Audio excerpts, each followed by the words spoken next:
Yes online student. अच्छा, आवाज आ रही है आप लोगों को? Shaurya Pratap, are you getting my voice? Yes, sir. Okay, you are the single online student now for today ना? बाकी भी आने वाले? Yes. पिछले मतलब लास्ट क्लास जो हुई थी, किसकी हुई थी? उसमें ऑनलाइन कोई नहीं आया था, एक ही था। चलिए कोई बात नहीं, हमें तो हमारा सिलेबस रिवाइज करना है और हम कर रहे हैं। ठीक है, तो लास्ट क्लास में हम लोगों ने 8th क्लास के दोनों चैप्टर कंप्लीट कर लिए थे। कौन कौन से? Synthetic clothing material and metal non metal. Next बात करें, कौन सा चैप्टर है नेक्स्ट 8th क्लास का हमारा? नेक्स्ट हम बात कर रहे हैं चैप्टर, तारीख क्या है? 1 फरवरी 23rd। नेक्स्ट जो चैप्टर हम बात कर रहे हैं 8th क्लास का, वो है कोल एंड पेट्रोलियम। दोनों ही हमारे पास में फ्यूल हैं, दोनों ही हमारे पास में। कोल एंड पेट्रोलियम नहीं है, वैसे इस चैप्टर का नाम नेचुरल रिसोर्सेज है। तो हम बात कर रहे हैं सबसे पहले, I think they are, it is visible ना, not visible to online. Next हम लोग बात कर रहे हैं चैप्टर नेचुरल रिसोर्सेज के बारे में। Natural resources, what are the resources? बहुत सारी चीजें हेल्पफुल होती हैं, सब रिसोर्स तो है नहीं। From which you get energy to complete your work. जिस भी चीज से आपको एनर्जी मिल रही है काम करने की, जो आपकी डेली लाइफ को इजी बना रही है, वही चीजें आपके लिए रिसोर्सेज हैं। सॉरी, वही चीजें आपके लिए सोर्सेज हैं। अगर आपसे बात की जाए रिसोर्सेज की, what is mean by resources? Reserved sources, मतलब कोई सब्सटेंस ऐसा है जो आपको इंस्टेंट एनर्जी प्रोवाइड कर रहा है, इंस्टेंटली दी, मतलब जितनी एनर्जी उसने आपको दे दी, उसकी एनर्जी खत्म, आपका काम खत्म, इतना। लेकिन कुछ चीजें ऐसी भी होती हैं जिसमें से सोर्स अगर है, मैंने कुछ आज के लिए बचा के रख लिया और कुछ भविष्य के लिए बचा के रख लिया। मतलब मुझे ये बात पता है it is in limited quantity, लेकिन मैंने कुछ उस सोर्स का एनर्जी हमारे पास आज के लिए बचा के रखा, कुछ भविष्य के लिए बचा के रखा, उसे कहते हैं रिसोर्सेस। और रिजर्व्ड सोर्सेस आप भी कह सकते हो, इट इज रिजर्व्ड सोर्सेस। ठीक है, it is resources, about resources. और अगर नेचर से मिलते हैं तो they are occur from nature. अगर नेचर से हमें मिल रहे हैं तो इन्हें नेचुरल रिसोर्सेज कहा जाता है। अगर मैं इनसे टाइप की बात करूं, अगर मैं आपसे टाइप की बात करूं, type of natural natural resources, natural resources के कौन कौन से टाइप हैं? तो पहला हमारे पास में हो जाता है एग्जॉस्टिबल। एग्जॉस्टिबल का मतलब ये है जो कि ह्यूमन एक्टिविटी के रिजल्टेंट एग्जॉस्ट हो जाएंगे, खत्म हो जाएंगे। ठीक है, अगर कोई नेचर का सोर्स ऐसा है, नेचर का रिसोर्स ऐसा है जो ह्यूमन एक्टिविटी की वजह से खत्म हो जाएगा, इट इज एग्जॉस्टिबल रिसोर्सेस। अब इसमें भी हमारे पास में दो तरह के हो सकते हैं, एक है रिन्यूएबल और एक हमारे पास में है नॉन रिन्यूएबल। पहला है एग्जॉस्टिबल में, पहला है हमारे पास में रिन्यूएबल और सेकंड हमारे पास में हो जाता है नॉन रिन्यूएबल। अगर मैं आपसे पहले की बात करूं, रिन्यूएबल रिसोर्सेज, रिन्यूएबल रिसोर्सेज हमारे पास में क्या हो जाएंगे? जो ह्यूमन एक्टिविटी की वजह से एग्जॉस्ट होंगे और उनको रिन्यू कर नहीं सकते हम लोग, उनको रिन्यू नहीं कर सकते, उसको रिन्यू कर सकते हैं। जैसे कि हमारे पास में सॉइल है, जैसे कि हमारे पास में फॉरेस्ट है ना, हमारे पास वाइल्ड लाइफ है। स्टूडेंट आपकी कंजप्शन की वजह से they are getting exhaust, but अगर आप टाइम पर अवेयर हो गए तो इनको रिन्यू किया जा सकता है। सॉइल बचा सकते हो आप लोग, फॉरेस्ट बचा सकते हो, वाइल्ड लाइफ भी बचा सकते हो, ये सारी चीजें हैं। वाइल्ड लाइफ भी हमारे पास एज अ सोर्स ही काम करते हैं। अगर मैं आपसे बात करूं नॉन रिन्यूएबल, अगर मैं आपके पास बात करूं नॉन रिन्यूएबल रिसोर्सेज के बारे में, तो ये वो रिसोर्सेज हैं जो कि एग्जॉस्टिबल तो हैं लेकिन ह्यूमन एक्टिविटी के बिहाफ पर रिन्यू नहीं किए जा सकते, और वो हमारे पास में होता है कोल एंड पेट्रोलियम। क्या होता है? कोल एंड पेट्रोलियम। सेकंड हमारे पास में है inexhaustible resources. Inexhaustible resources, inexhaustible resources उन्हें कहा जाता है जो ह्यूमन एक्टिविटी की वजह से खत्म नहीं होंगे। ह्यूमन एक्टिविटी की वजह से खत्म नहीं हो रहे हैं और खुद को रिकवर करते रहते हैं। ह्यूमन एक्टिविटी का इन पर कोई असर नहीं होता। ह्यूमन एक्टिविटी का असर नहीं हो रहा, जैसे कि हम बात कर रहे हैं विंड की, हम बात कर रहे हैं सोलर एनर्जी की, etcetera. They all are renewable inexhaustible natural resources. Student ध्यान रखिएगा, इस चैप्टर में जो हमारा मेन कंसर्न है वो ये है कोल एंड पेट्रोलियम, जो कि एक नॉन रिन्यूएबल एग्जॉस्टिबल रिसोर्स है, जो कि एक नॉन रिन्यूएबल एग्जॉस्टिबल रिसोर्स है। इसके बाद हम लोग एक छोटा सा टॉपिक इस चैप्टर में पढ़ते हैं, ये हमारे पास में है फॉसिल फ्यूल। क्या है ये? Fossil fuel. It is fuel obtain और made up of fossil. Fossil से बना हुआ जो फ्यूल है या उनसे मिलने वाला जो फ्यूल है, इन्हें फॉसिल्स कहा जाता है। फॉसिल का मतलब होता है means dead organism. Dead organism, dead organism से मिलने वाला जो फ्यूल है, डेड ऑर्गेनिज्म से मिलने वाला जो फ्यूल है, इसे ही फॉसिल फ्यूल कहा जाता है। तो अगर मैं बात करूं कोल एंड पेट्रोलियम की, ये फॉसिल फ्यूल भी है और ये नॉन रिन्यूएबल एग्जॉस्टिबल रिसोर्सेज भी हैं। ठीक है, तो इसमें सबसे पहले हमारे पास में आता है कोल के बारे में। कोल क्या होता है? एक ब्लैक या ब्राउन कलर का सॉलिड सब्सटेंस है।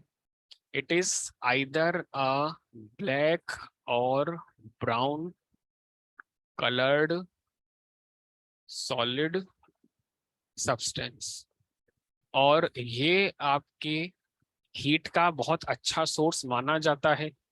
अगर मैं आपसे बात करूं, इसके अंदर having carbon as main composition, इसका जो मेन कंपोजिशन है वो कार्बन का होता है, along with impurity, along with impurities like hydrogen, oxygen, nitrogen and sulfur।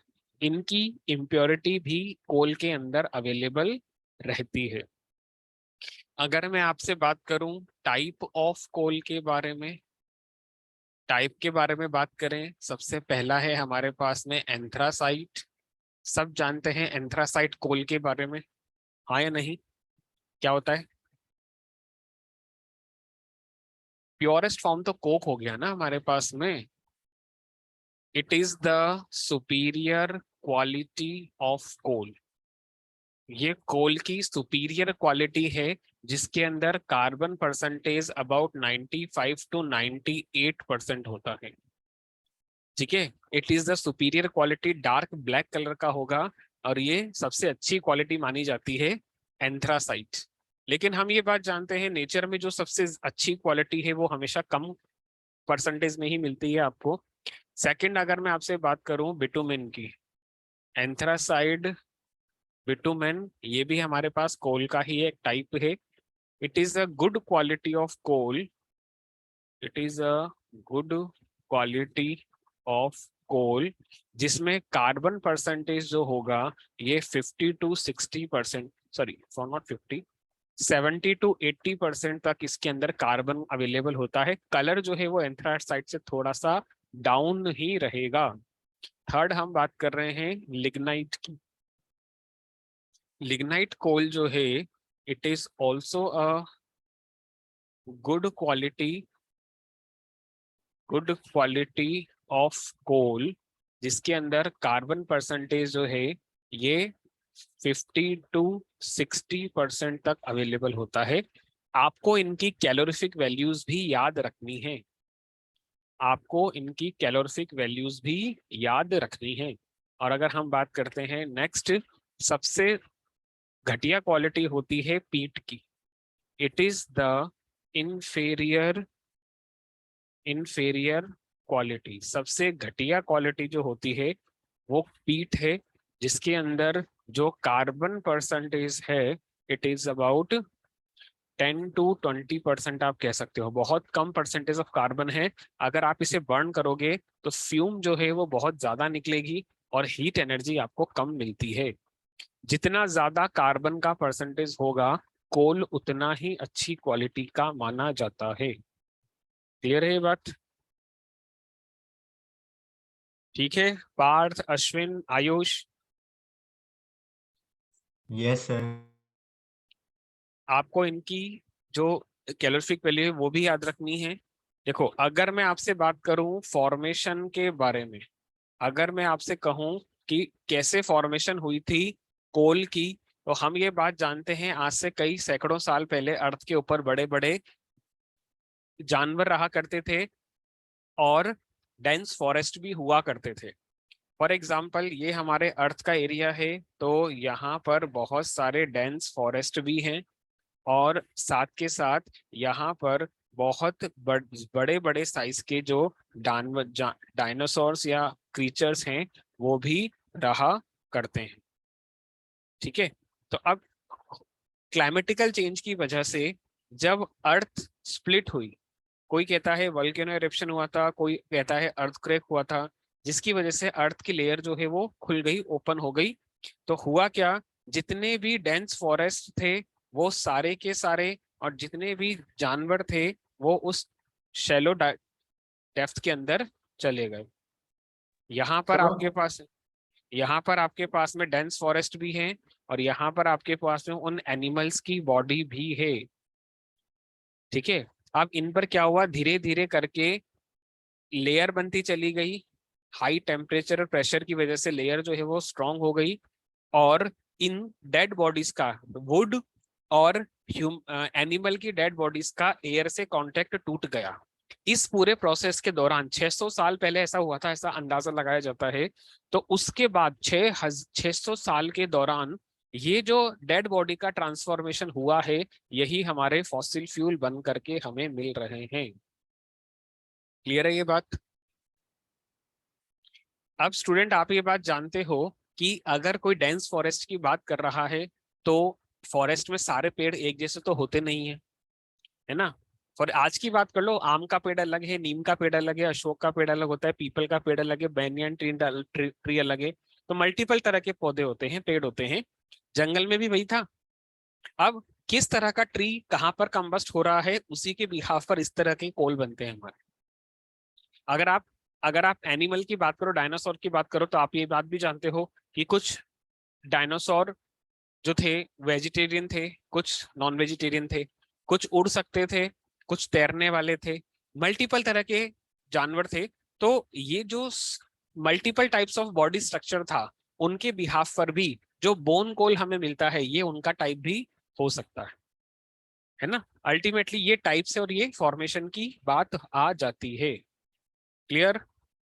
अगर आप लोगों को फॉर्मेशन सर समझने, हाँ, सर आप 9th की केमिस्ट्री कब स्टार्ट कराएंगे? आज की क्लास खत्म हो जाए उसके बाद में दोनों चैप्टर कंप्लीट हो जाए आज के, कोल पेट्रोलियम और नेचुरल रिसोर्सेज के बाद हमारा वो चैप्टर खत्म हो जाए, कौन सा वाला है, कंबशन एंड फ्लेम, उसके बाद में 9th स्टार्ट करेंगे हम लोग। ठीक है, ओके। तो नेक्स्ट हम लोग बात कर रहे हैं डिस्ट्रक्टिव डिस्टिलेशन ऑफ कोल के बारे में। Destructive distillation of coal. Coal के डिस्ट्रक्टिव डिस्टिलेशन की बात की जाए तो सबसे पहले आप लोग बात कीजिएगा डिस्टिलेशन के बारे में। मनीष, क्या होता है डिस्टिलेशन?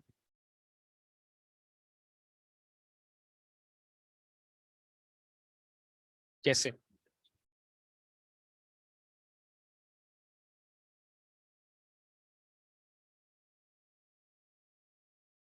ये तो प्रोसेस की बात हो गई ना। डिस्टिलेशन हमारे पास कॉम्बिनेशन है इवेपोरेशन प्लस कंडेंसेशन का। इवेपोरेशन प्लस कंडेंसेशन जो दोनों मेथड हैं, इनका कॉम्बिनेशन हमारे पास कहलाता है डिस्टिलेशन। और यहाँ पर डिस्ट्रक्टिव का मतलब है हम पीसेस में करेंगे, है ना। एक बार में नहीं हो रहा है डिस्टिलेशन, 2 या 3 पीसेस में आपको करना पड़ेगा, टुकड़ों टुकड़ों में हम डिस्ट्रक्टिव डिस्टिलेशन करेंगे।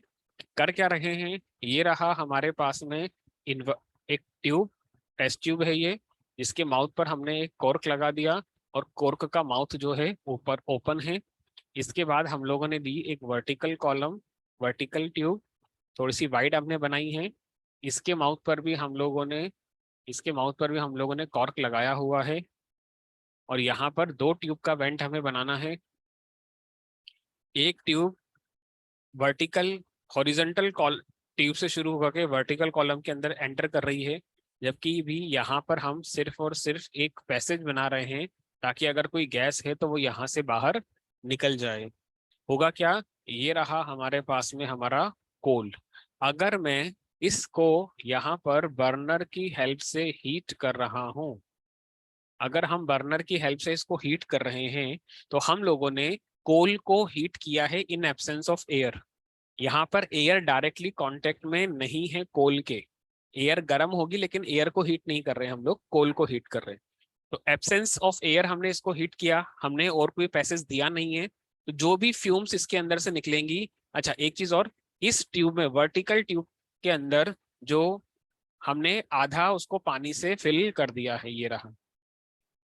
अब होगा क्या, यहां से फ्यूम्स निकली, फ्यूम्स जब पानी से पास होंगी तो हो सकता है कोल का कोई मटेरियल ऐसा हो जो वाटर में डिसॉल्व हो जाए, तो वो मटेरियल यहाँ पर कलेक्ट हो जाएगा सारा का सारा। सॉरी, कुछ मटेरियल ऐसा हो जो पानी में डिसॉल्व ना हो, तो जो डिसॉल्व नहीं होगा वो प्रेसिपिटेट बना लेगा। हो सकता है कुछ मटेरियल पानी में डिसॉल्व हो भी जाए, और जो मटेरियल पानी में डिसॉल्व हो जाएगा वो अपना सॉल्यूशन बना लेगा पानी के अंदर। और हो सकता है कोई गैस हो, तो जो गैस यहाँ से निकलेगी वो गैस यहाँ से फ्री होकर के बाहर चली जाएगी। इसे हम कहते हैं कोल गैस। तो हम लोगों को टोटल, अच्छा, यहाँ से पूरा का पूरा कोल गायब नहीं हुआ है, यहाँ पर अभी भी कुछ सब्सटेंस अवेलेबल है। तो हमें 4 प्रोडक्ट मिलते हैं। एक हमें मिलता है कोल गैस, एक मिलती है हमें अमोनिकल लिकर, एक हमारे पास में होता है कोल टार, कोल टार, और एक हमें मिलता है कोक। ये 5 चीजें हमें, ये 4 चीजें हमें कोल के डिस्ट्रक्टिव डिस्टिलेशन से मिल रही हैं। कौन कौन सी मिल रही हैं? एक मिल रहा है कोक, कोल टार, अमोनिकल लिकर और कोल गैस।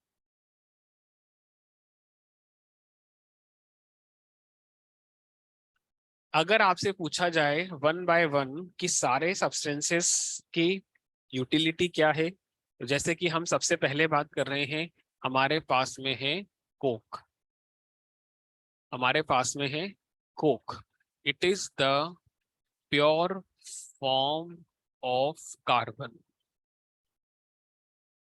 क्योंकि हमने ये कहा कोल के अंदर ज्यादातर परसेंटेज कार्बन का ही है। अब जो भी गैसेस थी अगर आपने रिमूव कर दी हैं, बाहर निकाल दी हैं, तो जो बचेगा वो कार्बन ही तो बचेगा, क्योंकि कार्बन तो गैस की फॉर्म में गया ही नहीं था ना, है ना। ये वही कोक है जिसको हम यूज करते हैं as a reducing agent. Metallurgy के अंदर हम जिस कार्बन को लिखते हैं ना, वो यही कोक है हमारा। It is a reducing agent. अगर मैं आपसे बात करूं कोक के बारे में, it is also used to prepare other fuel. कौन कौन से अदर फ्यूल ये बना सकता है? एक हमारे पास में है वाटर गैस। वाटर गैस हम कैसे बना रहे हैं? हमारे पास में कार्बन है, मतलब कोक है। हमारे पास में कार्बन है, मतलब कोक है, तो ये हमारे पास में हो जाता है रेड हॉट कोक। क्या हो जाता है? Red hot Coke. और अगर मैंने इसके ऊपर से वाटर की स्टीम पास कर दी है, तो ये कन्वर्ट हो जाएगा कार्बन मोनोऑक्साइड और हाइड्रोजन की फॉर्म में। This combination is known as water gas. This combination is known as water gas. तो कोक एक काम आता है वाटर गैस बनाने में, और दूसरा फ्यूल जो हम इससे बना रहे हैं वो है प्रोड्यूसर गैस। प्रोड्यूसर गैस क्या होती है? हमारे पास कोक है, हमारे पास ऑक्सीजन है, और हमारे पास नाइट्रोजन है। अल्टीमेटली हमने रेड हॉट कोक के ऊपर पास किया है एयर को। किसे पास किया है? एयर को। जिसके रिजल्टेंट हमारे पास में एक बनता है कार्बन मोनोऑक्साइड, और नाइट्रोजन गैस वहां पर रह जाती है। ये जो मिक्सचर है इसे कहा जाता है प्रोड्यूसर गैस। इसे कहा जाता है प्रोड्यूसर गैस। क्लियर? अब एक बात आप मुझे बताओ, एक बात ध्यान रखना स्टूडेंट्स आप लोग, वाटर गैस जो है it is a good fuel. ये बहुत अच्छा फ्यूल है, और काफी समय तक लंदन में स्ट्रीट लाइटनिंग के लिए इसको काम लिया जाता था। इनिशियली कोल गैस से ही हम लंदन की स्ट्रीट लाइनिंग को इग्नाइट किए, रोशन करके रखते थे। बट अगर प्रोड्यूसर गैस की बात की जाए, it is not a good fuel. Can anyone tell me why producer gas is not a good fuel? कोई बता सकता है?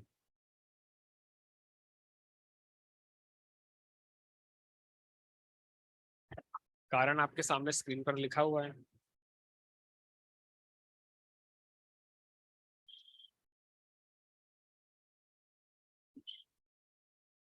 कारण है ये।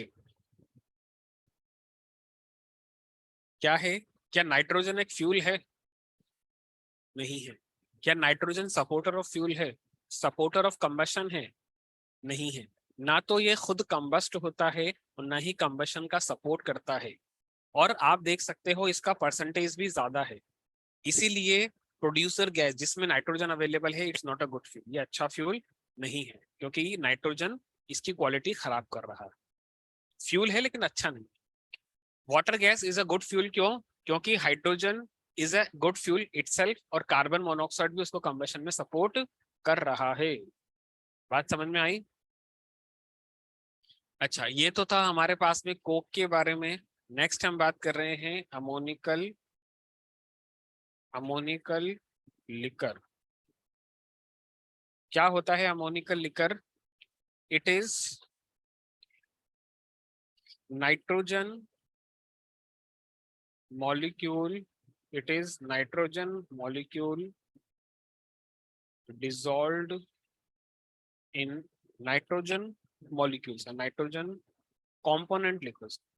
Nitrogen components dissolve in water.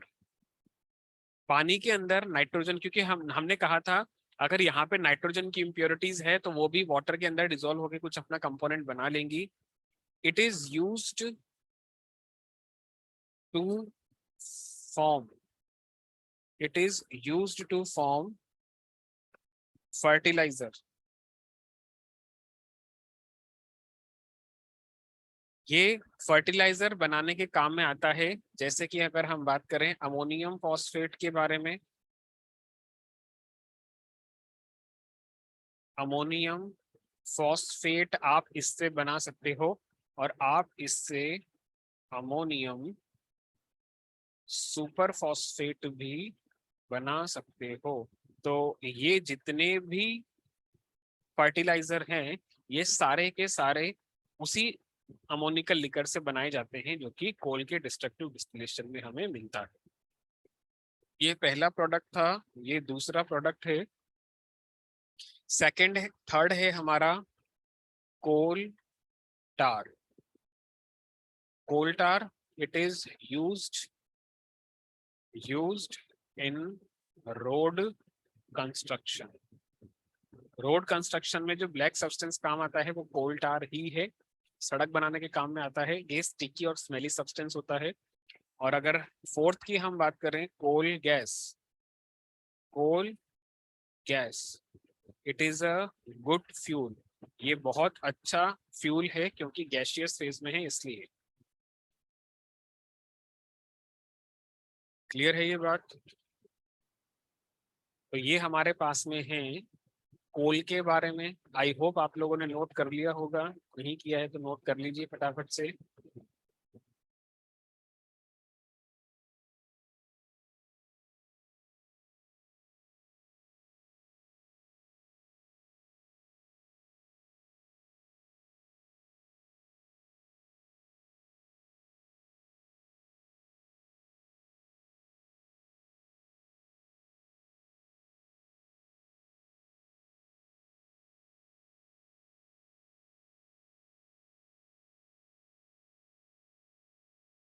Next हम लोग बात कर रहे हैं, कोल वाला पोर्शन हमारा इस चैप्टर का कंप्लीट हो गया।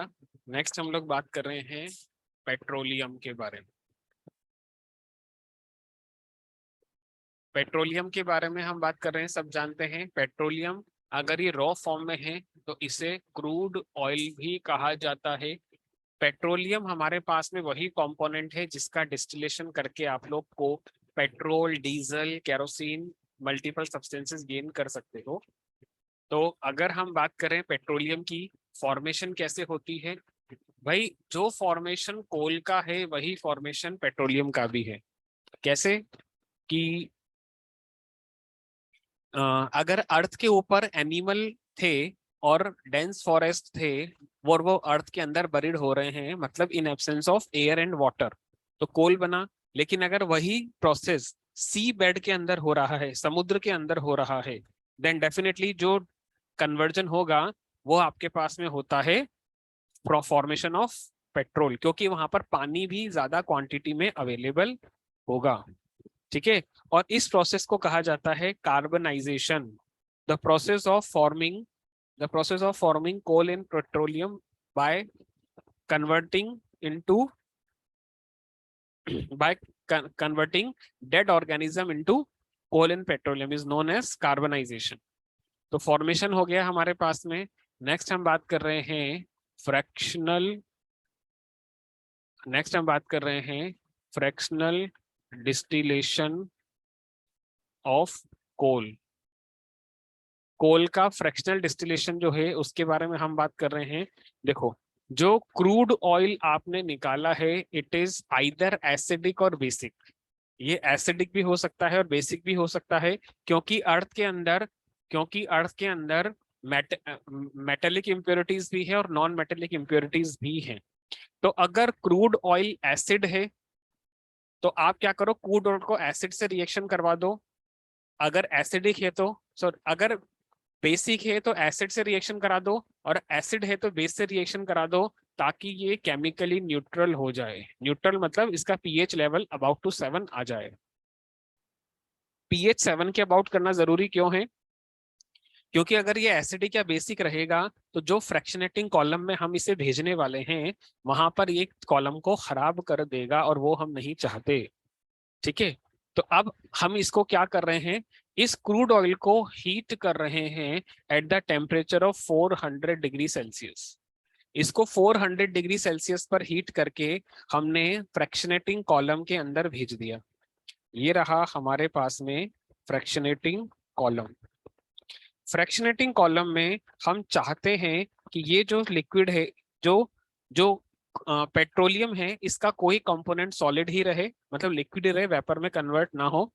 तो जो सब्सटेंस लिक्विड में कन रहेगा वो तो यहीं कलेक्ट हो जाएगा, और बाकी जितने भी लिक्विड हैं वो वेपर की फॉर्म में यहाँ से ऊपर की तरफ जाने की कोशिश करेंगे।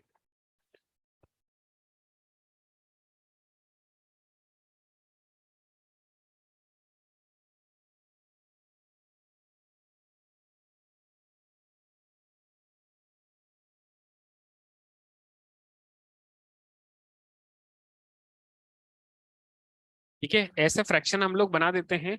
और कोई सब्सटेंस जरूर ऐसा होगा जो वेपर में कन्वर्ट हुआ है और कंडेंस्ड भी नहीं हुआ, तो वो जो यहाँ से बाहर निकलेगा उसे हम कहते हैं पेट्रोलियम गैस।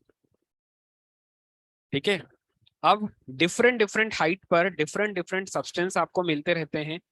जैसे कि सबसे पहले आपको मिला लुब्रिकेटिंग ऑयल, फिर आपको मिल रहा है केरोसिन, फिर आपको मिलेगा डीजल, फिर आपको मिलेगा पेट्रोल। ऐसे मल्टीपल कंपोनेंट कंडेंस होते रहेंगे और हर कंपोनेंट को आप यहाँ से गेन कर सकते हो। ठीक है, जैसे कि यहाँ हमें मिला केरोसिन, फिर हमें मिला है डीजल, फिर हमें मिला है पेट्रोल। तो मल्टीपल चीजें हमें यहाँ पर डिफरेंट डिफरेंट फ्रैक्शंस की फॉर्म में मिलती रहती है। क्लियर? तो आप लोगों के ये जो कंपोनेंट है स्टूडेंट, ध्यान रखिएगा, अगर मेरे पास मिक्सचर ऑफ कंपोनेंट है पेट्रोलियम का और हम उसको हीट कर रहे हैं, तो सबसे पहले वो कंपोनेंट वेपराइज्ड होगा जिसका बॉइलिंग पॉइंट कम है, हाँ या नहीं? लेकिन अगर मैं उन सारे ही कंपोनेंट की वेपर को कंडेंस करने की कोशिश करूं, तो सबसे पहले कंडेंस्ड कौन सा सब्सटेंस होगा? सर जिसका जिसकी जिस बॉइलिंग पॉइंट सबसे ज्यादा होगी। बिल्कुल, ये बात क्लियर है आप लोगों को? तो यहाँ पर ये बात देखिएगा, जो कंपोनेंट बॉटम में मिल रहा है उसका बॉइलिंग पॉइंट ज्यादा है क्योंकि वो पहले कंडेंस्ड हुआ है, और जो टॉप पर मिल रहा है उसका बॉइलिंग पॉइंट सबसे कम है। ये बात क्लियर है। लेकिन एक बात मुझे बताओ कि इस फैक्ट से हमें ये तो क्लियर हो गया कि केरोसिन का बॉइलिंग पॉइंट पेट्रोल और डीजल से ज्यादा है, हाँ या नहीं? हाँ या यस। नहीं? तो अगर बॉइलिंग पॉइंट पेट्रोल और केरोसिन से ज्यादा है, सॉरी, पेट्रोल और डीजल से ज्यादा है केरोसिन का, इसका रीजन क्या है? इसका कारण ये है कि उसके मॉलिक्यूल के अंदर नंबर ऑफ कार्बन पार्टिकल ज्यादा है। ठीक है स्टूडेंट, ध्यान रखिएगा, बॉटम में जो कंपोनेंट मिल रहा है उसमें नंबर ऑफ कार्बन सब्सटेंसेस ज्यादा होंगे। जैसे जैसे बॉटम टू टॉप की तरफ मूव करते चले जाओगे, नंबर ऑफ कार्बन एटम जो हैं विद इन द मॉलिक्यूल वो कम होते चले जाएंगे। जैसे कि एक रफ आइडिया मैं आप लोगों को दूं, रफ आइडिया मैं इसलिए कह रहा हूं क्योंकि अंदाजा आपको हो जाएगा। अगर मॉलिक्यूल के अंदर कार्बन 1 से लेकर के कार्बन 5 तक अवेलेबल है तो सब्सटेंस हमारा गैस होगा, है ना? कार्बन 6 से लेकर के कार्बन 20 अवेलेबल है तो सब्सटेंस हमारा लिक्विड है। और अगर कार्बन जो है C21 एंड ग्रेटर है, 21 से ज्यादा है, तो it is solid in nature. Physical state की बात हम लोग कर रहे हैं।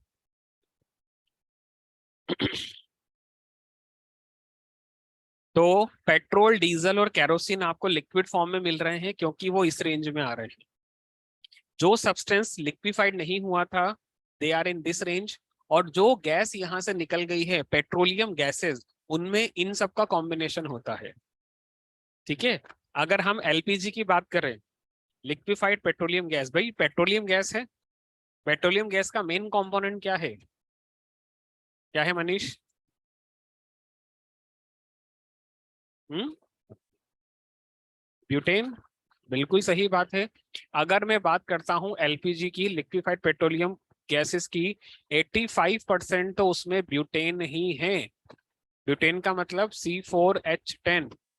उसके बाद में हमारे पास में आ जाता है 10% क्या आ जाएगा, फॉर एग्जाम्पल प्रोपेन आ जाता है, 3% रह जाएगा हमारे पास में एथेन, और 2% रह जाएगा हमारे पास में, क्या रह जाएगा, methane. This is the composition of LPG, और ये वही पेट्रोलियम गैस है जो यहां से बाहर निकल गई थी। याद रहेगी ये बात।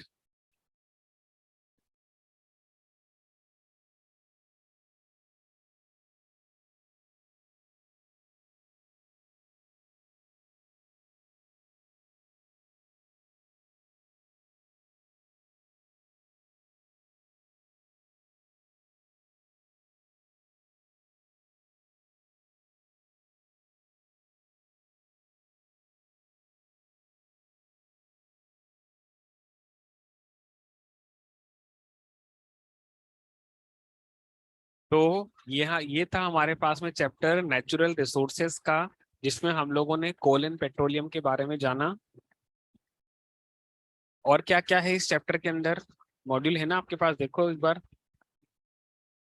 8th की नहीं है।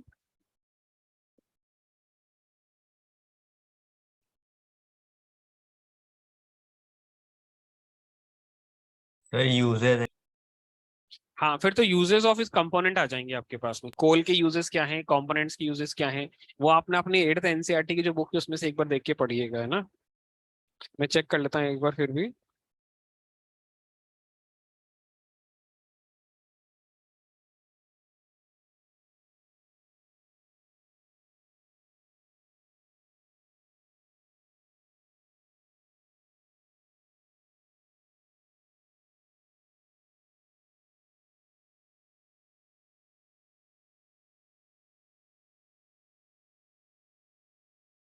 हाँ, फिर एक लास्ट टॉपिक बचता है हमारे पास में, conservation of fossil fuel.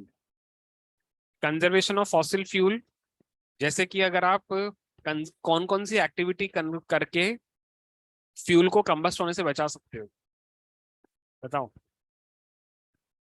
Petrol बचाना है, क्या करें, साइकिल चलाएं, है ना। सबसे बेस्ट एक्टिविटी तो यही है। पहला तो ये कि अगर आपको व्हीकल चलाना ही है तो उसको एक मॉडरेट स्पीड पर चलाओ, कम ज्यादा, जैसे जितने ब्रेक लगेंगे ना उतना फ्यूल कंजप्शन ज्यादा होगा, पहला तो ये। दूसरा, अपने गाड़ी के व्हीकल के अंदर जो टायर की हवा है उसको रेगुलर मेंटेन रखो। क्यों? क्योंकि अगर गाड़ी की टायर में हवा कम रहेगी तो सारा का सारा गाड़ी पर लोड ज्यादा आएगा, अल्टीमेटली इंजन पे लोड ज्यादा आएगा। इंजन पे लोड ज्यादा आएगा, इसका मतलब ये है वो पेट्रोल को ज्यादा कंज्यूम करेगा। ठीक है। दूसरा, कोशिश करो कि गाड़ी को यूज करने से बचो, ज्यादा यूज मत करो। अगर आसपास ही जाना है 8-10 किलोमीटर तो पैदल चल करके चले जाओ। और एक और चीज ये कि अपनी गाड़ियों की रेगुलर मेंटेनेंस रखो। अगर गाड़ियों की मेंटेनेंस रेगुलर नहीं हो रही है, सर्विस नहीं हो रही, इंजन का ऑयल चेंज नहीं हो रहा है, तब भी वो पेट्रोल ज्यादा कंज्यूम करता है। तो ये छोटी छोटी एक्टिविटीज थी जिनको करके जिनको करके फ्यूल को वेस्ट होने से बचाया जा सकता है। क्लियर है ये बात? तो ये था हमारे पास में ये था हमारे पास में चैप्टर नेचुरल रिसोर्सेज, जिसमें हमने बात की कोल एंड पेट्रोलियम के बारे में।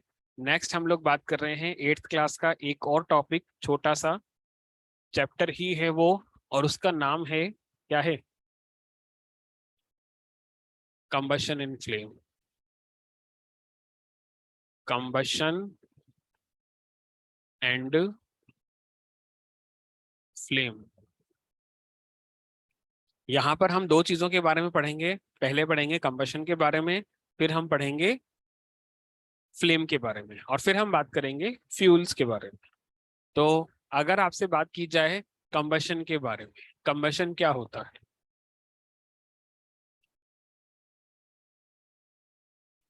इट इज अ कंबशन क्या है?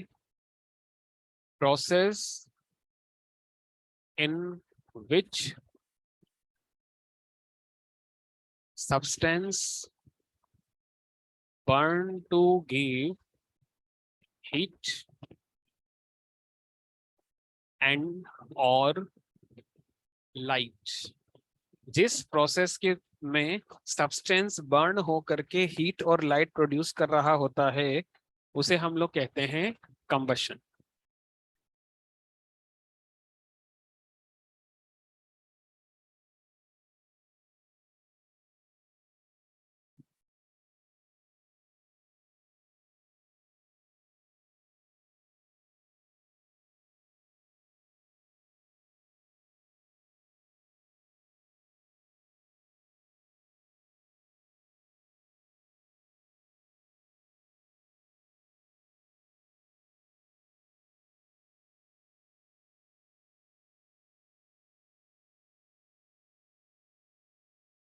स्टूडेंट्स, ब्रेक है आप लोगों के लिए 5 मिनट का, ठीक है। 5 मिनट के बाद मेरी ही क्लास है, फिर मिलते हैं हम लोग। 5 minute break for all of you.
चलिए स्टूडेंट्स आ गए वापस आप लोग।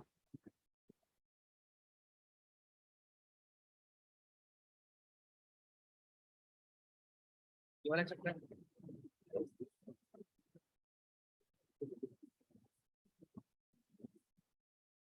हम लोग बात कर रहे हैं कंबशन एंड के बारे में।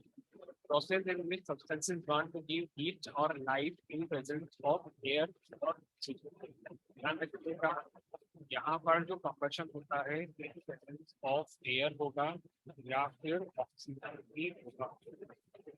ठीक है, अगर मैं कंबशन की यहाँ पर सब्सटेंसेस को क्लासिफाई करूँ, एक हमारे पास होता है कंबस्टिबल सब्सटेंस।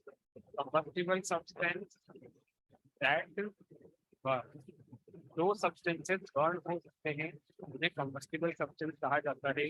जैसे कि हम बात कर रहे हैं रबर के बारे में, हम बात कर रहे हैं के बारे में, बात कर रहे हैं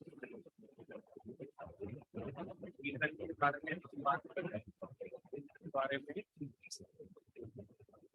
दे ऑल आर कंबस्टिबल सब्सटेंस। एक हमारे पास में होता है नॉन कंबस्टिबल सब्सटेंस, नाम से ही पता चल गया होगा। ऐसे सब्सटेंसेस जो burn that do not burn, जो बर्न होते ही नहीं है। ठीक है, अब जैसे कि हम बात कर रहे हैं स्टोन की बात कर लें, स्टोन बर्न होता है क्या? नहीं होता। अगर हम बात करें ग्लास में, ग्लास बर्न होगा नहीं। क्या सीमेंट बर्न होता है? नहीं होता। क्या वाटर बर्न होता है? और आर नॉन कंबस्टिबल सब्सटेंस। पहला हमने बोला कंबस्टिबल सब्सटेंस, सेकंड हम बात कर रहे हैं कंबस्टिबल सब्सटेंस। तो हम बात कर रहे हैं, एक हमारे पास में हो गया टाइप ऑफ कंबशन। कितने टाइप का कंबशन हो सकता है? अगर टाइप की भी यहाँ पर बात करें तो सबसे पहला है हमारे पास में on the basis of amount of oxygen. Oxygen के अमाउंट के बिहाफ पर जो कंबशन है वो दो तरह का होगा। एक है हमारा कंप्लीट कंबशन। पता है क्या होता है complete combustion? When sufficient oxygen is available. When sufficient oxygen is available, this kind of combustion has complete combustion. ठीक है, जैसे कि अगर हम बात कर रहे हैं C4H10 के बारे में, तो आपको यहाँ पर 13 O2 की रिक्वायरमेंट है। ये आपके पास में 8 CO2 बनता है और 5 H2O बन जाता है ना? 5 में 10 H2O बन जाता है। It is a complete combustion. 2 mole butane के लिए 13 मोल ऑफ ऑक्सीजन की रिक्वायरमेंट है। सेकंड हम लोग बात कर रहे हैं इनकम्प्लीट कंबशन के बारे में।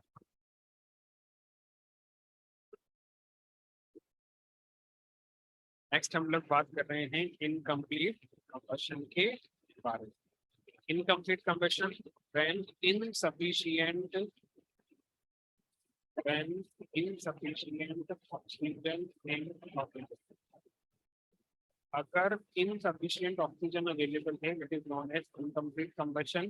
जैसे कि अगर मेरे पास में मेथेन अवेलेबल है, मैं इसे ऑक्सीजन से बर्न करूं, CO2 बनेगा और H2O बनेगा। आप लोग देख सकते हो हमें कंप्लीट कंबशन के लिए 2 ऑक्सीजन की रिक्वायरमेंट है, लेकिन 2 भी नहीं गई, एक ही दी गई है। It's an example of complete combustion, है ना?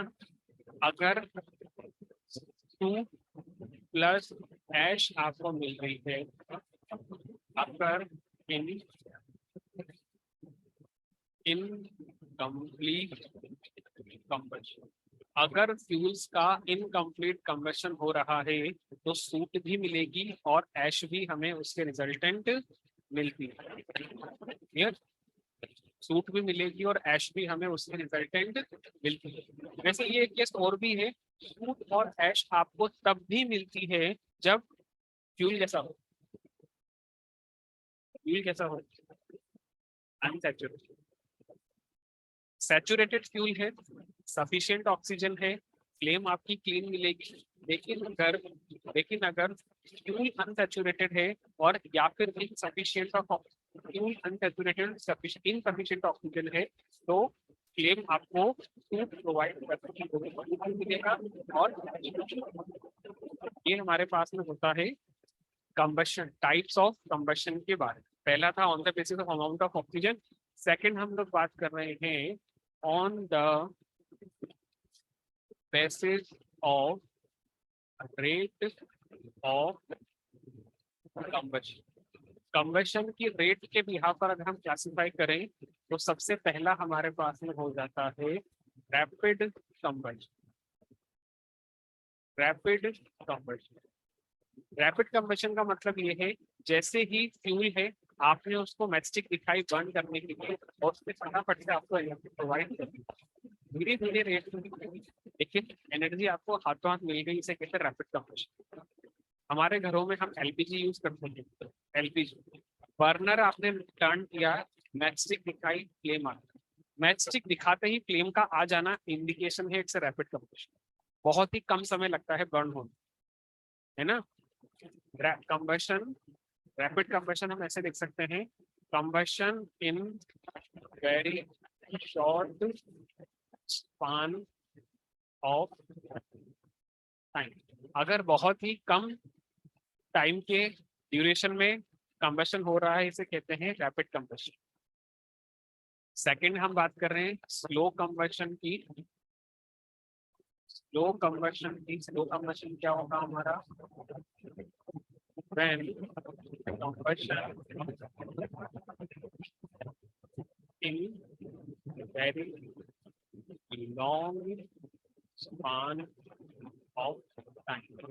अगर समय के बहुत लंबे अंतराल के बाद आपका कंबशन हीट एनर्जी आपको मिल रही है फ्यूल में से, इसे कहा जाता है स्लो कंबशन।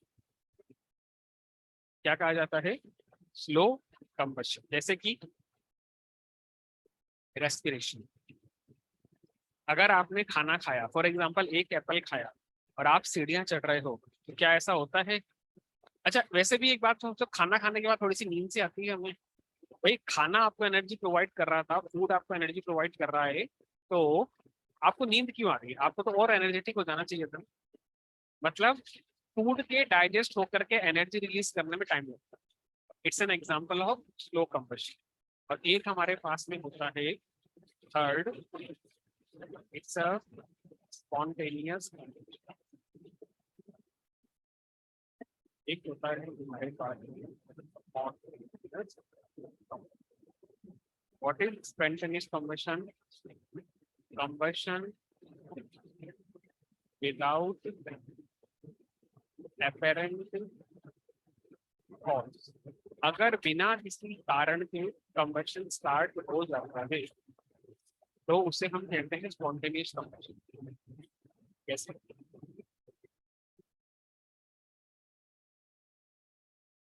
फॉस्फोरस, फॉस्फोरस को एयर में रखो तब कम हो जाएगा। इसके अलावा जैसे फॉरेस्ट फायर, जंगल में सूखे पत्तों का ढेर लगा हुआ है और अगर कोई भी दो पत्थर लुढ़कते हुए ऊपर से आ रहे हैं और वो टकरा गए, जैसे ही स्पार्किंग हुई, ड्राई लीव्स ने फायर कैच जो पूरे जंगल में आ गए।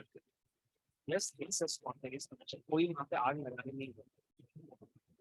या फिर हम बात कर रहे हैं कंबशन इन माइनिंग, कोई भी माइनिंग है, कोल की है या किसी की भी चीज की है, जैसे ही वहां पर मान लीजिए कोई वर्कर था, ट्रॉली उसने छोड़ दी और ट्रॉली लुढ़कती हुई नीचे जा रही है, अगर व्हील के फ्रिक्शन की वजह से वहां पर स्पार्किंग हो गई तो कोल फायर कैच कर लेगा। Yes, it is a combustion, spontaneous combustion. कोई कारण नहीं था लेकिन आग अपने आप। एक एग्जांपल और भी है, अगर हम लोग पोटेशियम परमैंगनेट के ऊपर ग्लिसरीन ऐड कर देते हैं तो वो भी अपने आप से ही फायर कैच कर लेता है। It is also an example of.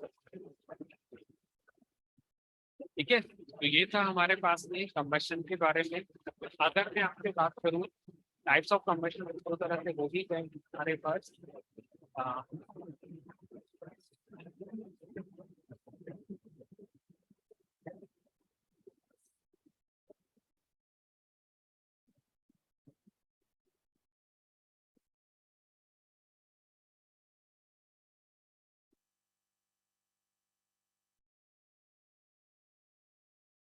Next हम बात कर रहे हैं condition necessary for combustion. Combustion के लिए क्या क्या कंडीशन नेसेसरी होती है, कौन कौन सी आती है मनीष?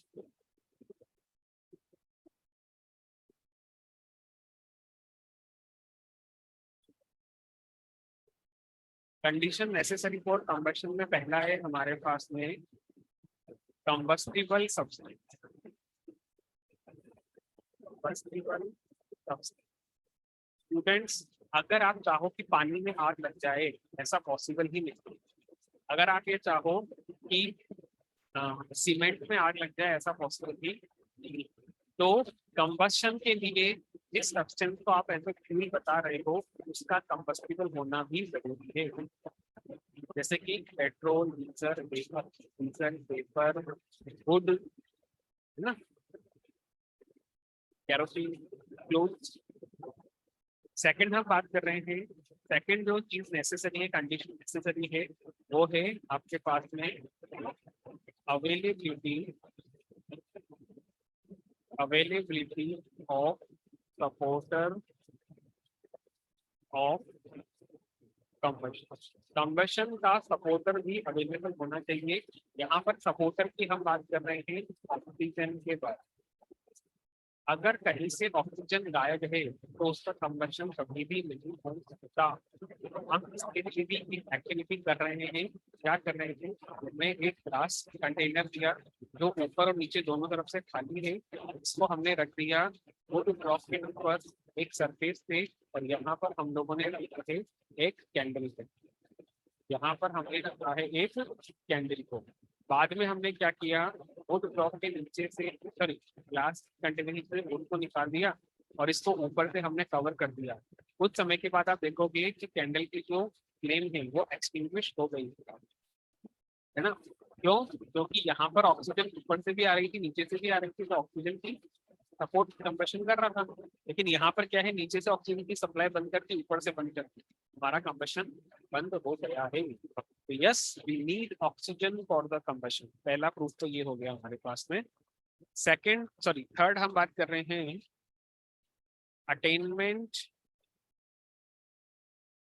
अटेनमेंट ऑफ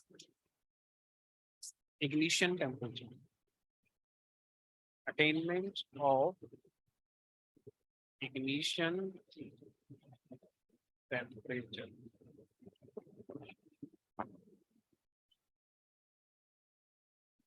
जो भी हमारे पास में फ्यूल है, जैसे कि हम बात करें पेट्रोल की, क्या पेट्रोल अपने आप से ही फ्लेम कैच कर लेता है? नहीं। एलपीजी की बात करें, क्या एलपीजी अपने आप से फ्लेम कैच कर लेता है? नहीं। No sir. एक सफिशिएंट टेम्परेचर देना होता है। जैसे कि अगर मैं बात करूं, अगर ये वुड ब्लॉक है, ये लकड़ी का टुकड़ा है, मुझे इसको फ्लेम कैच करनी है, तो हम इसको बहुत देर तक हीट करेंगे, और वो भी इसकी एजेस से। आप इसको अगर सेंटर से हीट करोगे ना, ये कभी फ्लेम कैच नहीं होगा। हम ऐसे इसको पकड़ेंगे और इसकी जो बिल्कुल एज वाला टिप है ना, यहाँ से इसको ऐसे पकड़ के हीट देने की कोशिश करेंगे। जब ये वुड ब्लॉक एक सफिशिएंट टेम्परेचर ग्रैब कर चुका होगा, तब जाकर के इसमें फ्लेम होगी, ये कंबशन स्टार्ट करेगा। तो इसे कहते हैं अटेनमेंट ऑफ इग्निशन टेम्परेचर। हमारे पास में इसके लिए भी एक एक्टिविटी है। हमने पेपर का कप लिया इस तरह से, और दो पेपर के कप लिए इस तरह से। एक को हमने रखा कैंडल के ऊपर और दूसरे को भी हमने रखा है कैंडल के ऊपर ऐसे। लेकिन दूसरे कप में हमने क्या कर दिया, पानी को फिल कर दिया। क्या होगा, कैंडल की फ्लेम से पेपर बर्न हो जाएगा क्योंकि उसका इग्निशन टेम्परेचर जल्दी आ रहा है। लेकिन यहाँ पर कैंडल की फ्लेम से पेपर बर्न नहीं होगा। क्यों नहीं होगा? तो वो क्या कर रहा है sir, water absorbs all the heat। Yes, paper cup अपनी हीट एनर्जी वाटर को पास कर देगा। मतलब पेपर कप ने अपने पास में हीट एनर्जी रखी ही नहीं है। पानी को जैसे ही एनर्जी मिलेगी, पानी का टेम्परेचर बढ़ेगा। हो सकता है पानी आप बॉईल भी कर लो, लेकिन यहाँ पर पेपर बर्न नहीं होगा। क्यों? क्योंकि पेपर का टेम्परेचर राइज नहीं हो रहा है, उसका इनिशियल टेम्परेचर ज्यादा ही। ठीक है, ये कुछ कंडीशन है हमारे पास में कंडक्शन को। Excuse me sir, yes please. Sir आपने जो अभी एग्जांपल दिया था वुडन ब्लॉक के साथ, तो सर वो आपने बताया था कि एच से हीट करेंगे, तो सर मिडल से ही मतलब बीच से हीट करने पे टेम्परेचर, इग्निशन टेम्परेचर तो कंप्लीट करो अपने स्टेटमेंट। सर इग्निशन टेम्परेचर तो अटेन हो जाएगा, तो सर जलेगा क्यों नहीं? नहीं, मेरी बात सुनो। अगर आप सरफेस पे देखो मेरी बात, यहाँ पर क्या है, नंबर ऑफ ये एजेंट वाला इंडिकेटर, यहाँ पे नंबर ऑफ पार्टिकल्स कम है। आप ये बात ध्यान रखना, हीट ट्रांसफर करने के दो मेथड होते हैं, तीन मेथड होते हैं, वैसे तो हम दो की बात करें, कंडक्शन और कन्वेक्शन। अगर मेरे पास में ये वुड ब्लॉक है, एक तो मैं इसको यहाँ से हीट प्रोवाइड कर रहा हूँ, सिर्फ इतने से पार्टिकल अपनी हीट को ज्यादा ग्रैब करेंगे, और ये अपनी ज्यादा लेंगे तो थोड़ी सी थोड़ी एनर्जी इनको भी देते रहेंगे। इससे क्या होगा, एक सफिशियंट नंबर ऑफ मॉलिक्यूल का टेम्परेचर बढ़ेगा तो इग्निशन टेम्परेचर स्टार्ट हो चुका होगा। अगर आप यहाँ से दे रहे हो, आप खुद सोचो, यहाँ से दे रहे हो तो यहाँ पर पहले तो फ्लेम ही फैल गई हमारी, जो प्री हीट आप करना चाह रहे थे। उसके बाद भी ज्यादा नंबर ऑफ पार्टिकल्स के बीच में हीट एनर्जी डिस्ट्रीब्यूट हुई है, और वो एक दूसरे को क्लास ट्रांसफर करते चले जा रहे हैं। अब आप खुद सोचो, नंबर ऑफ पार्टिकल ज्यादा होंगे तो क्या ये आसानी से अपना इग्निशन टेम्परेचर ग्रैब कर पाएंगे, या नंबर ऑफ पार्टिकल कम होंगे तो इग्निशन टेम्परेचर जल्दी आएगा? सर जब कम होने। हाँ, तो तभी तो ये वाला केस हम लोग लेते हैं, ये वाला केस नहीं लेते हैं। आ ओके रही है सर। समझ, आ रही है समझ में बात? यस। एक बात आप मुझे बताओ, फॉर एग्जांपल छोटा सा मैं आपसे पूछूं कि मैंने क्या किया, एक कंटेनर दिया, कंटेनर के अंदर मैंने ऑयल फिल कर दिया, ये हम घी की बात कर रहे हैं, देसी घी की बात कर रहे हैं, है ना, और मैंने इसके अंदर इतना बड़ा लंप डाल दिया कॉटन, इसके अंदर मैंने इतना बड़ा लंप डाल दिया कॉटन, जो हम घर में दिया जलाते हैं उसकी बात कर रहे हैं। दूसरा, हमारे घरों में जो हम दिया जलाते हैं ऐसा था जिसके सेंटर में ये होती थी, है ना। बेटा मुझे बताओ, अगर मैं कॉटन के लंप में आग लगाऊंगा तो लग जाती है तो? हाँ या नहीं? सर क्वेश्चन क्या है? क्वेश्चन ये है, कंटेनर में मैंने बड़ा सा कॉटन का लंप रख दिया, इतना बड़ा सा, और उसको ऑयल से फिल कर दिया। आप मस्टर्ड ऑयल ले सकते हो, कोकोनट ऑयल ले सकते हो, आप लोग घी भी ले सकते हो, देसी घी की बात कर रहे हैं हम लोग। तो क्या यहाँ पर इस कॉटन के लंप में आग लगेगी क्या? क्लियर फ्लेम नहीं बनेगी, बहुत मुश्किल होगा। जबकि भी मैंने वही क्या किया, दिया बनाया और उसके अंदर एक पतली सी विक रखी है, घी भर दिया, अब ये दिया आसानी से कैच कर लेगा। करके देख लेना घर पे, मैं वो नहीं बता रहा हूँ, प्रैक्टिकल करके देखिए। मैं विक ऐसी नहीं बना रहा हूँ, पतली सी विक नहीं बना रहा हूँ मैंने इतना बड़ा लंप लिया और उसको ऑयल में डिप कर दिया, और आप उसको आग लगाओ, वो फ्लेम कैच करेगा ही नहीं करेगा। तो जो आप पूछ रहे हो ना कि एजेस पर क्यों जल्दी हो जाएगा, वो बात हम डिस्कस करें। चलिए खैर कोई नहीं, ये था हमारे पास में इस चैप्टर का फर्स्ट पार्ट, कंबशन। सेकंड हम जो इस चैप्टर के बारे में बात कर रहे हैं वो है फ्लेम के बारे में। नेक्स्ट जो हम लोग बात कर रहे हैं इस चैप्टर का सेकंड पार्ट में बात कर रहे हैं फ्लेम के बारे में। तो ये हमारे पास में है, it is the visible region of fuel combustion. Fuel combustion का जो विजिबल रीजन है उसे ही फ्लेम कहा जाता है, उसे ही क्या कहा जाता है, फ्लेम कहा जाता है।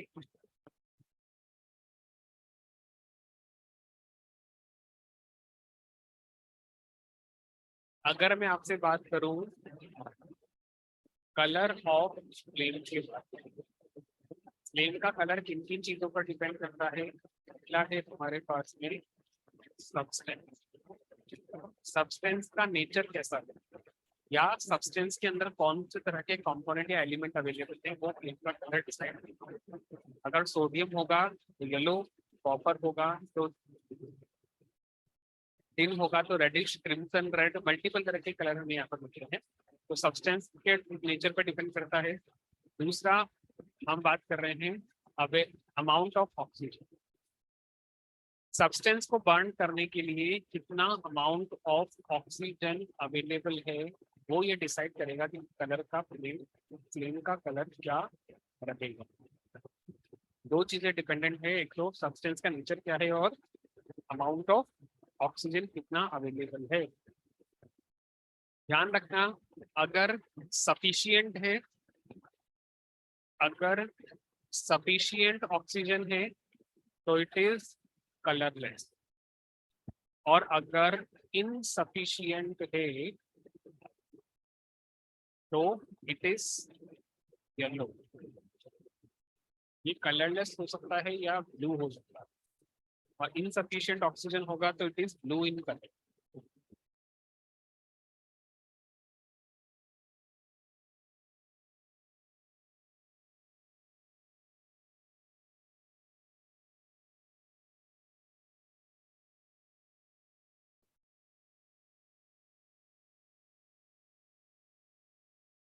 इस चैप्टर में एक सबसे इम्पोर्टेंट जो टॉपिक है हमारा वो है structure of candle flame. Candle flame का जो स्ट्रक्चर है वो कैसा होता है? एनीवन? कितने रीजन होते हैं?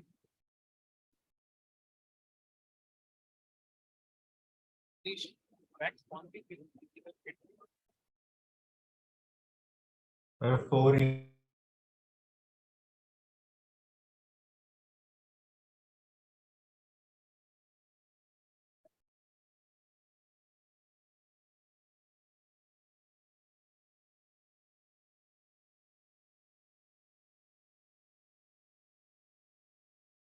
ऑनलाइन स्टूडेंट, वैक्स अगर बर्न होगा तो कौन सी फिजिकल स्टेट में बर्न होगा? सॉलिड, लिक्विड और gas? Parth Singh? Sir gas में। शौर्य?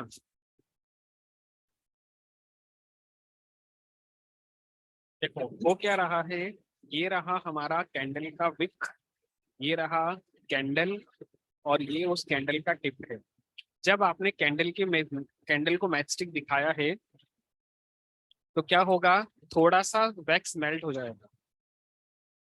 ये थोड़ा सा वैक्स जो मेल्ट हो रहा है इसको कॉटन की विक एब्जॉर्ब कर लेगी। क्या कर लेगी? कॉटन की विक एब्जॉर्ब कर लेगी। तो पहले तो सॉलिड वैक्स लिक्विड में कन्वर्ट हुआ, कॉटन विक ने एब्जॉर्ब किया, और यहाँ पर ऑक्सीजन की प्रेजेंस में जब हम इसको मैचस्टिक दिखाते हैं तो आपको फ्लेम दिखाई देने लग जाएगी। फ्लेम के दो पार्ट हैं, पहला है आपके पास में इनर डार्क जोन, फिर आपके पास में है ल्यूमिनस जोन, फिर आपके पास में है नॉन ल्यूमिनस जोन, और फिर होता है lowest blue zone. This is first, this is second, this is third and this is fourth.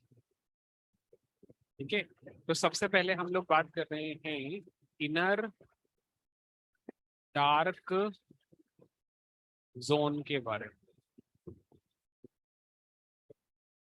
सबसे पहले हम लोग बात कर रहे हैं इनर डार्क जोन के बारे में। इसमें हम ये देख रहे हैं no combustion take place, no combustion takes place.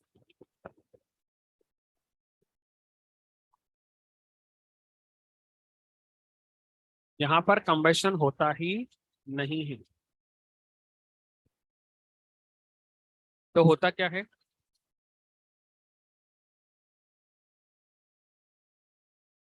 Liquid wax converted to vapour wax. जो लिक्विड वैक्स होती है वो वेपर वैक्स में कन्वर्ट हो जाती है। दूसरा, ऑक्सीजन जो है वो एब्सेंट है। ऑक्सीजन एब्सेंट है, या आप यूं कह सकते हो ऑक्सीजन इज नॉट अवेलेबल। इस जोन के अंदर ऑक्सीजन अवेलेबल होती ही नहीं है, सिर्फ लिक्विड वैक्स वेपर वैक्स में कन्वर्ट हो रहा होता है। सेकंड हम लोग बात कर रहे हैं ल्यूमिनस ल्यूमिनस जोन के बारे में।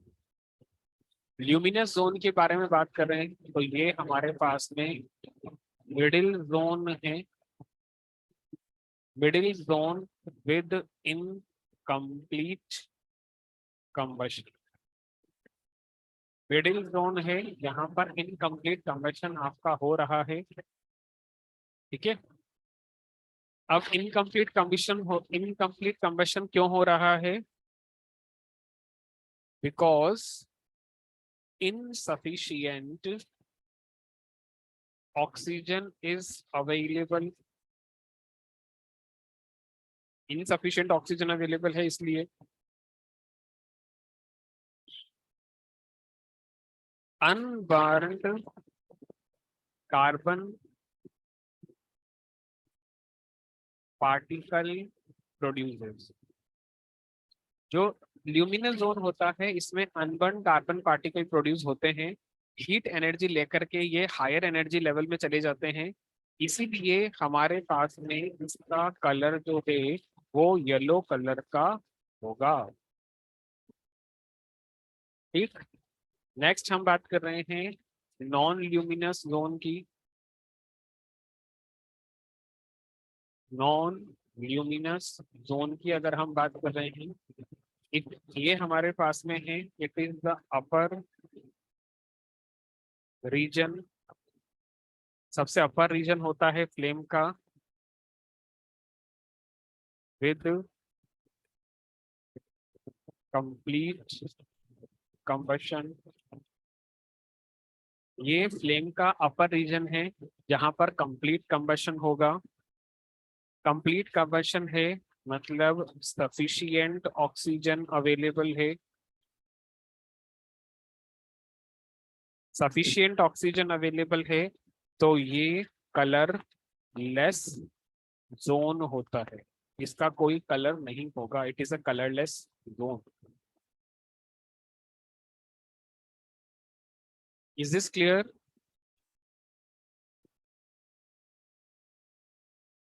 और अगर आपसे बात की जाए लोवेस्ट ब्लू जोन के बारे में, थर्ड हमारे पास में है लोवेस्ट ब्लू जोन।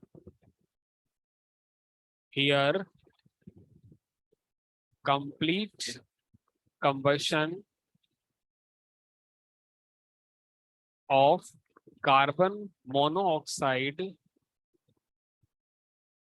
नहीं कार्बन में, complete combustion of unburned carbon particle produced in middle zone takes place। इस जोन में जो मिडिल जोन के अंदर अनबर्न कार्बन पार्टिकल बनते हैं उनका कंप्लीट कंबशन हो रहा होता है। काफी है ये, नोट कर रहे हो? Yes sir.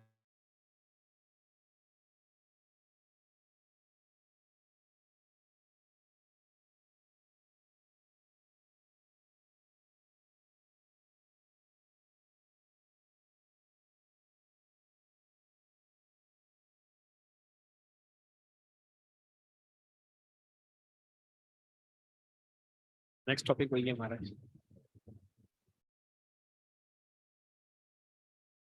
लिख लिया ये?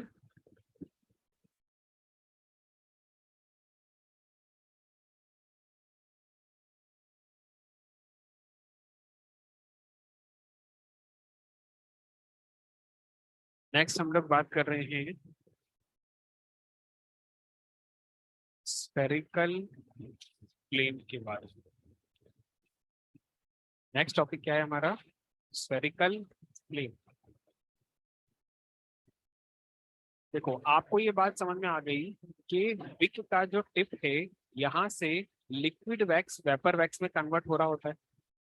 तो भाई ये तो हर डायरेक्शन में सेम तरह से जाएगा ना, है ना। ये तो क्योंकि इस पॉइंट से स्प्लिट हो रहा है वो तो हर डायरेक्शन में सेम जाएगा। लेकिन जैसे ही हमने मैचस्टिक दिखाई वेपर बर्न होगा।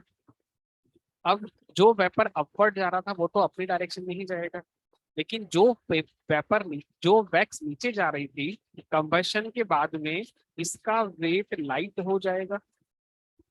यहाँ पर एयर है, एयर जो है वो हैवी है। अब ये लाइट है तो ये एयर को नीचे धकेल करके खुद ऊपर जाने की कोशिश करेगा। क्यों? क्योंकि एयर हैवी है, क्योंकि यहाँ पर ग्रेविटी अप्लाइड है। ग्रेविटी है, एयर नीचे रह गई तो ये एयर से ऊपर जाने की कोशिश करेगा। तो हमारे पास में जो फ्लेम का शेप है वो कुछ ऐसा बन जाता है। लेकिन अगर ये वैक्यूम में है तो क्या ग्रेविटी होगी? क्या एयर होगी? ऑक्सीजन हो सकती है, एयर नहीं है। तो क्या ये डिफरेंस जनरेट होकर के आएगा? नहीं होगा। अगर फ्लेम के पार्टिकल्स और एयर के पार्टिकल्स के बीच में वेट का डिफरेंस है ही नहीं, तो क्या ये फ्लेम एलिप्टिकल शेप की बनेगी? नहीं, it will be form in spherical shape, it will maintain its spherical shape.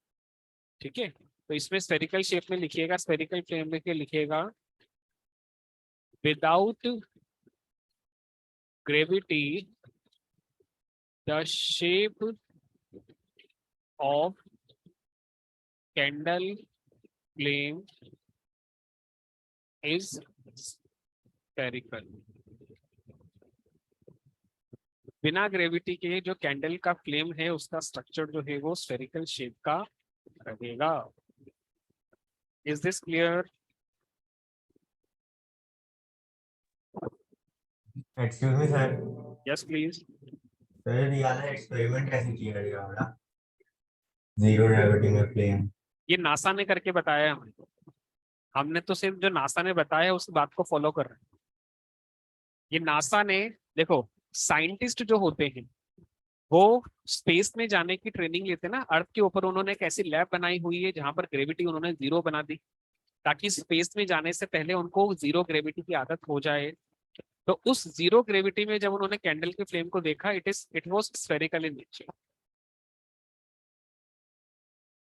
ठीक है। सर तो फिर सिर्फ कैंडल की उड़ी के जैसे जो रॉकेट स्पेस में उड़ते हैं तो सर उनकी भी स्फेरिकल हो जाती है?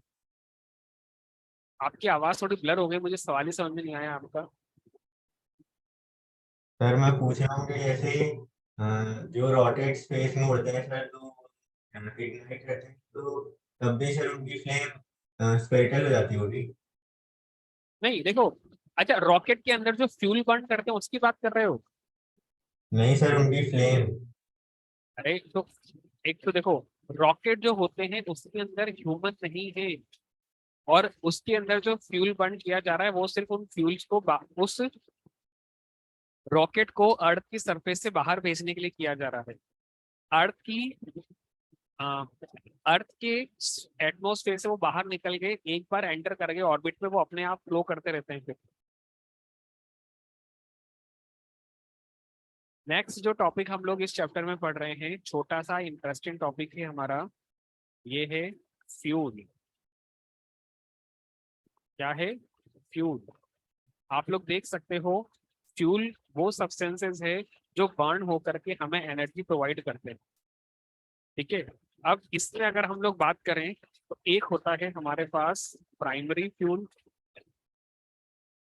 प्राइमरी फ्यूल का मतलब they are used as available in nature. Nature में ये जैसे अवेलेबल होते हैं हम इन्हें वैसे यूज करते हैं।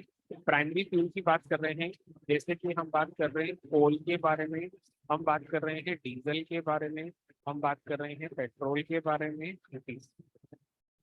भाई हम लोगों ने पेट्रोलियम में से पेट्रोल निकाला है, लेकिन वो नेचर में वैसा ही तो था ना जैसा हम इसको यूज कर रहे हैं, कोई अलग से तो हमने उसमें केमिकल चेंजेस किए नहीं। लेकिन एक हमारे पास में होता है सेकेंडरी फ्यूल। सेकेंडरी फ्यूल क्या होते हैं? They are derived from primary fuel. Primary fuel से जो फ्यूल डिराइव किए जाते हैं उन्हें सेकेंडरी फ्यूल कहा जाता है। जैसे कि हम बात कर रहे हैं पेट्रोल, जैसे कि हम लोग बात कर रहे हैं वाटर गैस के बारे में, हमने बात की कोल गैस के बारे में, क्योंकि हमने कोल से कोल गैस को बनाया है, फिजिकल मेथड से ही सही बनाया है, हमने बनाया, नेचर ने नहीं दिया। कोल गैस की बात कर ले, वाटर गैस की बात कर ले, या फिर प्रोड्यूसर गैस की बात कर ले, they all are secondary fuel। Water gas क्या होती है, प्रोड्यूसर गैस क्या होती है, ये सारी चीजें मैं आप लोगों को समझा चुका हूँ। नेक्स्ट अगर हम लोग बात करें तो कोई भी अगर फ्यूल है तो फ्यूल की कैरेक्टरिस्टिक क्या क्या होनी चाहिए। नेक्स्ट हम बात कर रहे हैं कैरेक्टरिस्टिक ऑफ फ्यूल। फ्यूल की कैरेक्टरिस्टिक में पहला है हमारे पास calorific value.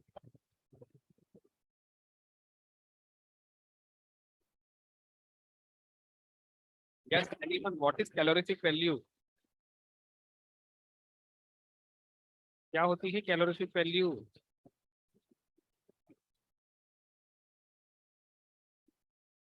Amount of heat energy obtained by burning using mass of fuel. 1 kg fuel आप बर्न करो, जो अमाउंट ऑफ हीट एनर्जी आपको मिल रहा है वही उसकी कैलोरीफिक वैल्यू होती है। दूसरा अगर मैं आपसे बात करूं, ये है हमारे पास में एफिशिएंसी। एफिशिएंसी का मतलब ये है जो भी फ्यूल के अंदर एनर्जी है वो पूरी की पूरी आप ड्रेन नहीं कर सकते। जब आप किसी भी फ्यूल की एनर्जी को यूटिलाइजेबल फॉर्म ऑफ एनर्जी में कन्वर्ट करोगे तो कुछ एनर्जी वेस्ट जरूर हो, है ना। हम लोग आज तक कोई भी ऐसा एनर्जी कन्वर्टिंग डिवाइस नहीं बना पाए हैं जो 100% एफिशिएंट है।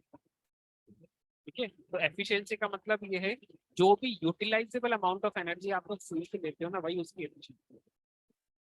ठीक, सबसे हाई कैलोरीफिक वैल्यू कौन से फ्यूल की है? कितनी है? 150 किलो जूल पर ग्राम। और सबसे कम किसकी है? काउडंग की। गोबर के उपले जो होते हैं ना, तो कंडे जिसे हम कहते हैं, उनकी एफिशिएंसी, उनकी कैलोरीफिक वैल्यू सबसे कम। और एक होता है हमारे पास में, थर्ड है सफिशिएंट इग्निशन टेम्परेचर। देखो एक बात आप मुझे बताओ, क्या आप ये चाहोगे कि आपके फ्यूल का इग्निशन टेम्परेचर बहुत ज्यादा हो? फॉर एग्जाम्पल, आपने घर में एलपीजी बर्न करनी है, आपने 10 माचिस के डिब्बे लिए, उनको जलाते रहे जलाते रहे जलाते रहे, तब जाकर के वो बर्नर ऑन हो। क्या ये चाहते हो? नहीं होते ना। हम क्या चाहते हैं, एक तीली ली, लगाया, फ्लेम आ गया। क्यों? क्योंकि एक तीली का टेम्परेचर सफिशिएंट था एलपीजी का इग्निशन टेम्परेचर लाने के। दूसरा, क्या हम ये चाहते हैं कि हमारे फ्यूल का इग्निशन टेम्परेचर बहुत कम हो? मतलब रूम टेम्परेचर अगर 25 है तो 27 डिग्री सेल्सियस उसका इग्निशन टेम्परेचर हो जाए। जैसे ही मैंने फ्यूल के कंटेनर को हाथ लगाया वो बर्न होना शुरू हो जाए, क्योंकि 2 डिग्री तो मेरी हथेली प्रोवाइड कर देगी ना। नहीं चाहते ना, हम चाहते हैं मॉडरेट, ज्यादा कम भी ना हो और बहुत ज्यादा भी ना हो। समझ रहे हो आप लोग मेरी बात को? आया नहीं स्टूडेंट्स? Yes sir. एक हमारे पास में लास्ट टॉपिक है characteristic of good fuel. Student देखिएगा, it's a characteristic of fuel, और मैं बात कर रहा हूँ कैरेक्टरिस्टिक ऑफ गुड फ्यूल के बारे में। कोई भी फ्यूल एक अच्छा फ्यूल है कैसे पता चलेगा हमें?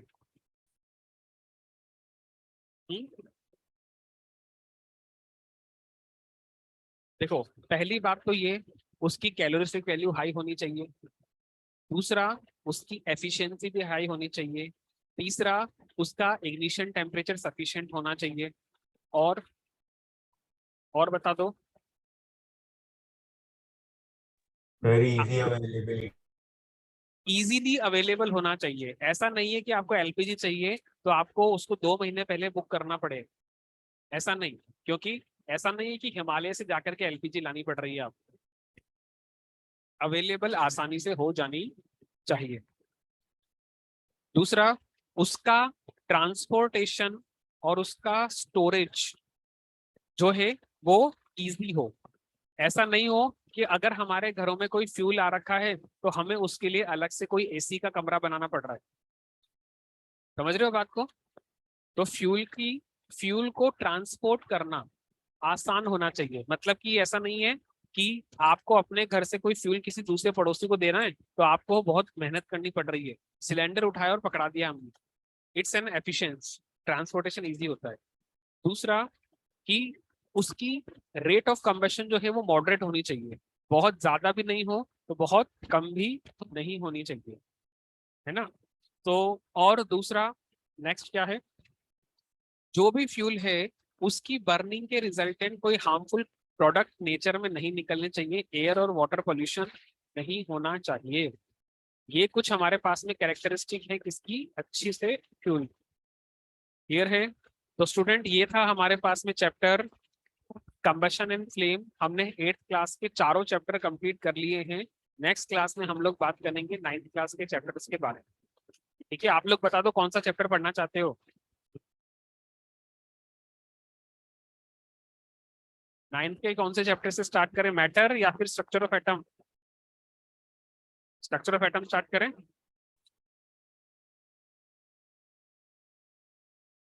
4 3 2 1 ऐसा, एटम्स एंड मॉलिक्यूल से स्टार्ट करें। चलिए, ऑनलाइन स्टूडेंट पार्थ एंड शौर्य, काफी है आज के लिए। Yes sir.